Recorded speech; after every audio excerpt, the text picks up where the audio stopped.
ఆంధ్రప్రదేశ్లో ఏర్పడిన కూటమి ప్రభుత్వంలో కుమ్ములాటలు ప్రారంభమైన సూచనలు కనిపిస్తున్నాయి. తమకు అనుకూలమైన అధికారులను తమ జిల్లాల్లో కీలక పోస్టింగ్లు ఇవ్వాలని టీడీపీ, జనసేన, బీజేపీ చోటా మోటా నాయకులందరూ పైరవీలు ప్రారంభించారు. ప్రతి అధికారికి ఈ మూడు పార్టీల్లో ఏదో ఒక ముఖ్య నాయకుడితోనే, వారి బంధువర్గంతోనే సన్నిహిత సంబంధాలు ఉంటాయి. బంధుత్వం, బాంధవ్యాలు ఉంటాయి. లేకపోతే కనీసం కుల పెద్దల ఆశీర్వాదాలు ఉంటాయి. వైసీపీ హయాంలో బదిలీలు, పోస్టింగుల పైరవీలు ఏమాత్రం నడిచేవి కావు. ఎమ్మెల్యేలు, మంత్రులు కూడా బదిలీలు, పోస్టింగుల విషయంలో జగన్మోహన్ రెడ్డిని కలవటానికి భయపడేవారు.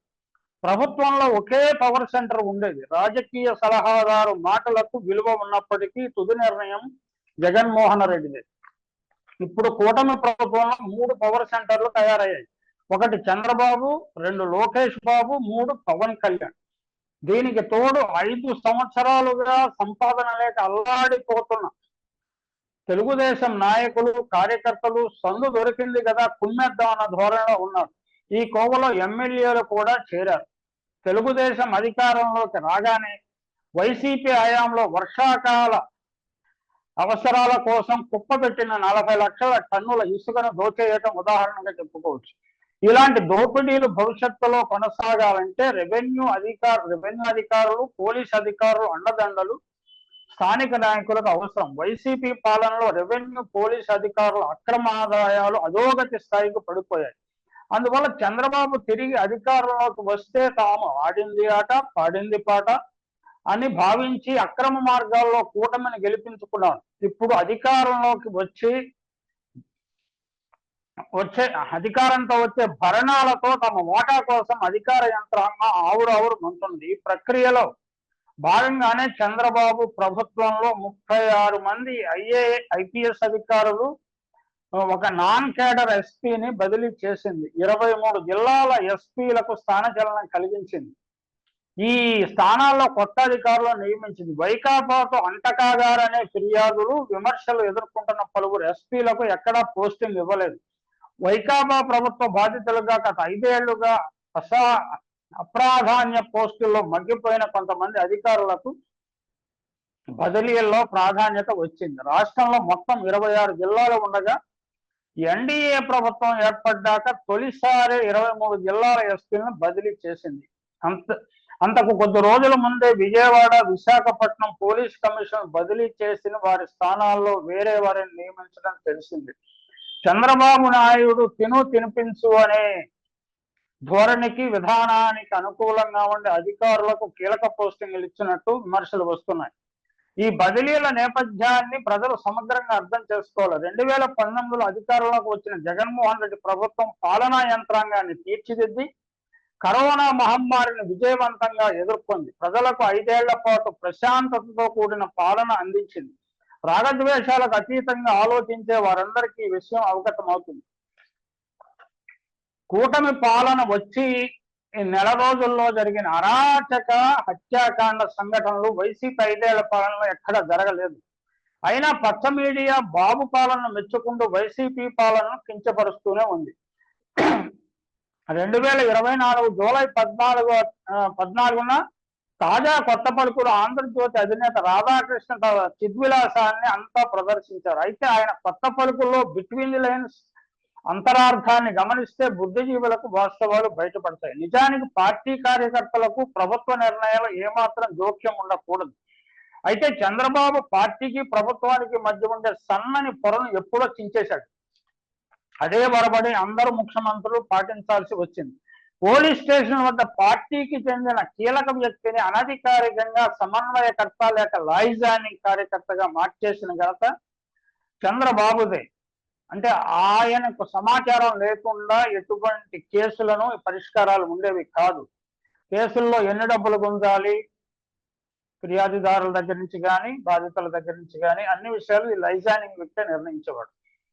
జగన్ ప్రభుత్వంలో జరిగిన దురాగతాలు, భాగస్వాములైన అధికారులందరినీ శిక్షించాలని కార్యకర్తలు కోరుకుంటున్నారని రాధాకృష్ణ కొత్త రాగం ఎత్తాడు, కొత్త పలుకు పలికాడు. నిజానికి కూటమి ప్రభుత్వం ఏర్పడిన నెల రోజులు అవుతున్నప్పటికీ ప్రభుత్వం ఇంకా కుదురుపడలేదు. ఆ వాస్తవాన్ని అంగీకరించారు రాధాకృష్ణ. ఇందుకు అనేక కారణాలు ఉన్నాయి. జగన్మోహన్ రెడ్డి వ్యవహార శైలి కారణంగా వ్యవస్థలన్నీ కుప్పకూలిపోయాయట. మరకలు అండని అధికారులు గుర్తించడం కష్టంగా మారిందంట. అంత ముందు 5 ఏళ్ళు ఆయనే పాలించాడు, తర్వాత మళ్ళీ అధికారంలోకి వచ్చాడు. ఈ 5 ఏళ్లలోనే మరక పట్టేస్తుందంట అధికారులు. అంటే అధికారులు అనేవాళ్ళు మరక పట్టించుకోవడానికి IAS IPS పాస్ అయింది మరక పట్టించుకోవడానికేనా రాధాకృష్ణ గారు? మరక అంటని అధికారులను గుర్తించడం కష్టంగా మారింది. ఎవరు అధికారులు అంటే వారికి విధేయంగా ఉండటం అనేది పోలీసు యంత్రాంగంలో అధికారులకు ముఖ్యము. అదే బ్యూరోక్రసీలో కూడా ఇండిపెండెంట్ గా వ్యవహరించే వారి సంఖ్య తగ్గిపోయింది. దీనికి ఎవరు ఒరవడి వేసిందే చంద్రబాబు నాయుడు అని. మరి ఏబి వెంకటేశ్వరరావు, పివి రమేష్ లాంటి వారి ఉదంతాన్ని ఎక్కడ ప్రస్తావించలేదు రాధాకృష్ణ గారు. మచ్చ అంటని అధికారులు కనపడకపోవడం కారణంగా అధికారుల నియామకాలలో చంద్రబాబు ఆచితూచి వ్యవహరిస్తున్నారట. అయినప్పటికీ జగన్ హయాంలో కొత్తగా వ్యవహరించిన ఫలానా అధికారిని ఎందుకు నియమించారు అంటూ నిట్టూర్పులు వెలువరిస్తున్నారట కార్యకర్తలు, స్థానిక నాయకులు. పోలీసు శాఖలో కీలక పదవుల భర్తీకి అనువైన అధికారుల కోసం వెతుక్కోవలసి వచ్చింది. అంటే పోలీస్ శాఖను మొత్తాన్ని ఆయన అంటే ఏబి వెంకటేశ్వరరావు లాంటి వాళ్ళు కావాలి ఇప్పుడు ఆయనకి, చంద్రబాబు నాయుడు గారికి. ప్రభుత్వ శాఖల కార్యదర్శుల నియామకం పూర్తి కాలేదు. శాఖాధిపతులుగా ఎవరిని నియమించాలో తెలియని పరిస్థితి. జిల్లా కలెక్టర్ల నియామకం కొంతవరకు పూర్తి చేసిన ప్రభుత్వం జిల్లా ఎస్పీల నియామకాన్ని శనివారం మాత్రమే చేపట్టగలిగింది. వాస్తవానికి కార్యదర్శులు, శాఖాధిపతులు, కలెక్టర్లు, ఎస్పీల నియామకం పూర్తయితే గానీ కింది స్థాయి అధికారుల బదిలీ గురించి ఆలోచించే పరిస్థితి ఉండదు. రాధాకృష్ణ వాస్తవం చెప్పాడు. అయితే తెలుగు తమ్ముళ్ళు మాత్రం సహనం కోల్పోతున్నారట. మా దగ్గర ఫలానా పోలీస్ అధికారే, ఫలానా రెవెన్యూ అధికారే కొనసాగుతున్నారు. అలా అయితే ప్రభుత్వం మారాలని ఒళ్ళు ఇళ్ళు హూనం చేసుకోవడం ఎందుకు అని వ్యాఖ్యానాలు చేస్తున్నారు. అసలు కారణం అది కాదండి. కూటమిలోని పార్టీల మధ్య ఏకాభిప్రాయం, నాయకుల మధ్య ఏకాభిప్రాయం కుదరటము, ఆ అధికారి కావాలని వీళ్ళు, ఈ అధికారి కావాలని వాళ్ళు పట్టుబడటం వల్ల మొత్తం వ్యవహారం పీటముడి పడిపోతున్నది. ఇలా అయితే ప్రభుత్వం మారాలని ఒళ్ళు ఇళ్ళు హోనం చేసుకోవడం ఎందుకు అని వ్యాఖ్యలు చేస్తున్నారు. ఈ ధోరణి ఎంత ప్రమాదకరంగా మారిందంటే స్వేచ్ఛగా నిర్ణయాలు తీసుకోవాల్సిన ముఖ్యమంత్రి చంద్రబాబు వెనుకంజ వేయాల్సి వస్తుంది. తిరుమల తిరుపతి దేవస్థానం వ్యవహారము, అలాగే తిరుపతిలో జనసేన పార్టీలో జరుగుతున్న వివాదాలు, ఇవన్నీ చూస్తుంటే పరిస్థితి మరింత అంత సానుకూలంగా లేదని అనిపిస్తుంది. అంటే ఇది కొత్తగా అధికారంలోకి వచ్చినప్పుడు ఏ పార్టీలోనో సహజంగానే జరుగుతుంది, కొంత టైం పడుతుందేమో. మరి ఈక్విలిబ్రియం క్రియేట్ కావడం, సంతులనం ఏర్పడటానికి ఎప్పుడు ఏర్పడుతుందో చూద్దాం. ప్రభుత్వాలు మారినప్పుడు అప్పటిదాకా అడావిడి చేసిన అధికార పార్టీ నాయకులు, కార్యకర్తలు తెరమరుగై కొత్తగా అధికారంలోకి వచ్చిన పార్టీకి చెందిన నాయకులు, కార్యకర్తలు హల్చల్ చేయటం సర్వసాధారణము. రాధాకృష్ణ గారు వాస్తవం చెప్పారు. ప్రభుత్వ యంత్రాంగంలో ఇలా చేయటం సాధ్యం కాదు అనే నగ్న సత్యాన్ని కూడా ఆయన చెప్పారు. జగన్ పాలనలో మొత్తంగా రూల్ ఆఫ్ లా లేకుండా చేశారు అన్నది పచ్చ మీడియా ప్రేలాపనే కాదు, కోర్టులను ప్రభావితం చేసి అటువంటి వ్యాఖ్యానాలు చేయించారు. సుప్రీంకోర్టు నేరుగా జోక్యం చేసుకుని న్యాయమూర్తులు అనేక సందర్భాల్లో చీబాట్లు పెట్టడం మరిచిపోరాదు. తెలుగునాట ఎన్నో ప్రభుత్వాలు వచ్చాయి, పోయాయి. అయితే గతంలో ఇలాంటి పరిస్థితి ఉండేది కాదు. అధికారంలోకి వచ్చిన వారి ప్రాధాన్యతల ఆధారంగా పాలన ఉండేది. అధికారులపై రాజకీయ పార్టీల ముద్ర ఉండేది కాదు. కాంగ్రెస్ వారి పుణ్యకాలంలో ఇలా నడిచేది చాలా కాలం. అంటే బ్రహ్మానందరెడ్డి గారు, కాసు బ్రహ్మానందరెడ్డి, వెంగళరావు గారు, పివి నరసింహారావు గారు, ప్లస్ రాజశేఖర రెడ్డి గారు కూడా కొంతవరకు అలాగే నడిపించారు. అలాగే కోట్ల విజయభాస్కర్ రెడ్డి ముఖ్యంగా ఎలాంటి ఇబ్బందులు లేకుండా అధికార యంత్రాంగాన్ని పూర్తి కాన్ఫిడెన్స్ లోకి తీసుకునేవారు. వీళ్ళకి లైక్స్ అండ్ డిస్లైక్స్ ఎక్కువైపోయినాయి ఇటీవల కాలంలో. చంద్రబాబే దీనికి ఆద్యుడు. తన తినిపించు పథకానికి సహకరించని అధికారులందరినీ లూప్ లైన్లో వేయటం ఆయనకు అలవాటు.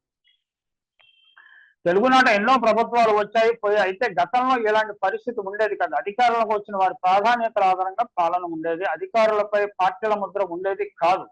తమిళనాడులో డిఎంకే, అన్నా డిఎంకే అధిపతులుగా కరుణానిధి, జయలలిత ఉన్నప్పుడు డిఎంకే అధికారులకు వస్తే వారికి అనుకూలమైన అధికారులు కీలక స్థానాలకు వచ్చేవారు.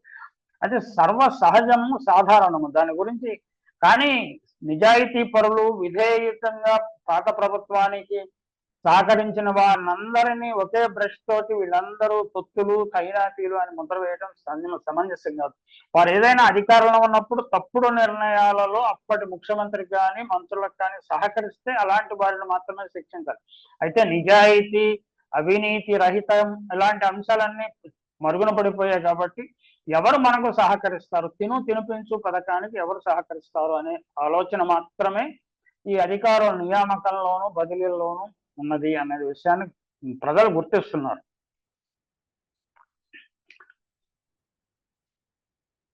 అన్నాడీఎంకే అధికారంలో రాగానే వారందరినీ అప్రధాన పోస్టుల్లో నియమించేవారు. ఈ పరిస్థితి ఆంధ్రప్రదేశ్ లో లేదు. చంద్రబాబు అధికారంలోకి వచ్చి ఈ ధోరణి ప్రారంభమైంది.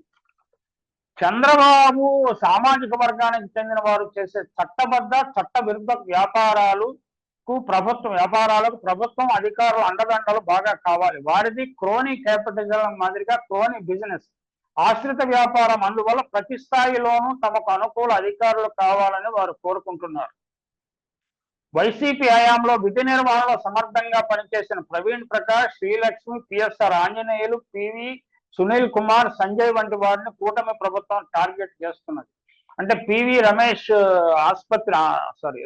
ఆసుపత్రిలో సంఘటన జరిగినప్పుడు ఆ కేసును బుక్ చేస్తే కూడా వాళ్ళు కూడా ప్రధాన శత్రువుల కింద అధికారులు దానికి ప్రభుత్వానికి విధేయంగా ఉండి ఆ కేసులను బుక్ చేసిన వారిని కూడా రెడ్ బుక్ లో ఎక్కించేస్తున్నాడు లోకేష్ బాబు. ఇది మనం ఇప్పుడున్న పరిస్థితి.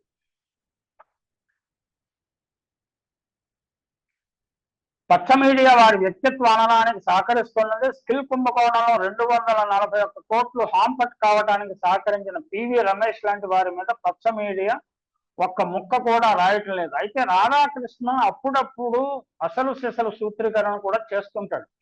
సౌమ్యుడైన చంద్రబాబు చాలా సౌమ్యుడైన చంద్రబాబు కఠినంగా మారటానికి అలాంటి అధికారులే కారణమట.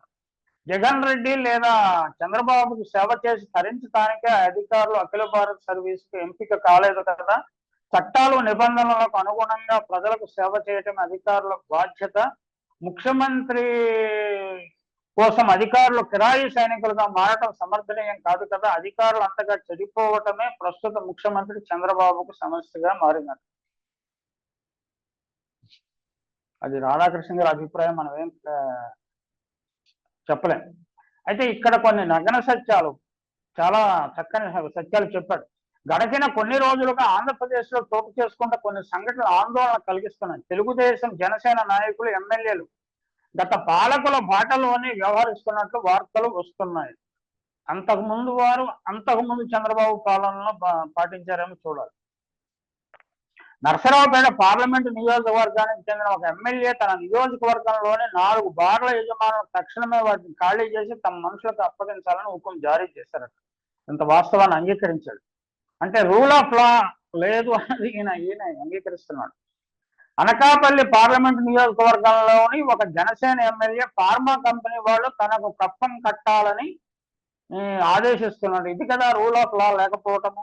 కడప జిల్లాలో గతంలో మాదిరిగా భూ కబ్జాలు జరుగుతున్నట్లు సమాచారం. ఇది కదా రూల్ ఆఫ్ లా లేకపోవటము. రాష్ట్రానికి పెట్టుబడులు ఆకర్షించే పనిలో ముఖ్యమంత్రి చంద్రబాబు ఉండగా కూటమికి చెందిన ఎమ్మెల్యేలు ఇలా ప్రవర్తించడాన్ని ఎలా సమర్థించుకుంటారు? వ్యాపారాలు చేసుకునే వారు సహకరించాలి కానీ కప్పం కట్టాలని కోరటం ఏమిటి? అంటే పాలనా యంత్రాంగం కానీ రాజకీయ నాయకులు కానీ చంద్రబాబు గుప్పిట్లో లేరు అనే విషయం బాగా స్పష్టంగా అర్థమవుతుంది. రూల్ ఆఫ్ లా లేదు, రూల్ ఆఫ్ చీఫ్ మినిస్టర్ కూడా లేదు. జగన్ రెడ్డి అధికారంలోకి వచ్చాక అధికార పార్టీ వాళ్ళు గనుల యజమానులను తరిమేసి గనులను కబ్జా చేశారట. చీమకుర్తి గెలాక్సీ గ్రానైట్ గనులు కూడా ఈ కోవలకు వస్తాయి. ఈ నేపథ్యంలో ముఖ్యమంత్రి చంద్రబాబు నాయుడు కఠినంగా వ్యవహరించాలి. కబ్జాలకు గురైన గనులను, ఖనిజాలను వాటి యజమానులకు అప్పగించి వారు స్వయంగా వ్యాపారాలు చేసుకోగలిగే పరిస్థితులు కల్పించాలి. ప్రభుత్వం మార్పు మాత్రమే కాదు, కొత్త ప్రభుత్వంలో ప్రజలు కోరుకుంటున్న మార్పు అది. మంచికి పోతే చెడు ఎదురైందని, అంటే వాస్తవాలను కూడా కొన్ని గుర్తించారు. ఎదురైందని అంటారు. ఉచిత ఇసుక విషయంలో అలాగే జరుగుతోంది. 2014-15 మధ్యకాలంలో చంద్రబాబు ముఖ్యమంత్రిగా ఉన్నప్పుడు కూడా ఈ ఉచిత ఇసుక విధానం అమలు చేసిన విమర్శలు పాలయ్యారు. స్పష్టమైన విధానం, అవగాహన లేకుండా లేడికి లేచిందే పరుగు అన్నట్టుగా ఉచిత ఇసుకను ప్రకటించడంతో అప్పట్లో రీచ్లు అధికార పార్టీ ఎమ్మెల్యేలు వారి మనుషుల అధీనంలోకి వెళ్ళాయి. ఇసుక లోడింగ్, అన్లోడింగ్, రవాణా ఛార్జీలు భరించాల్సి ఉంటుందని చెప్పి ఉంటే విమర్శలకు తావు ఉండేది కాదు. ఇది అది వాస్తవాన్ని గమనించాడు. అంటే ఇసుకలో కుంభకోణం జరిగిందని విషయాన్ని అంగీకరించాడు.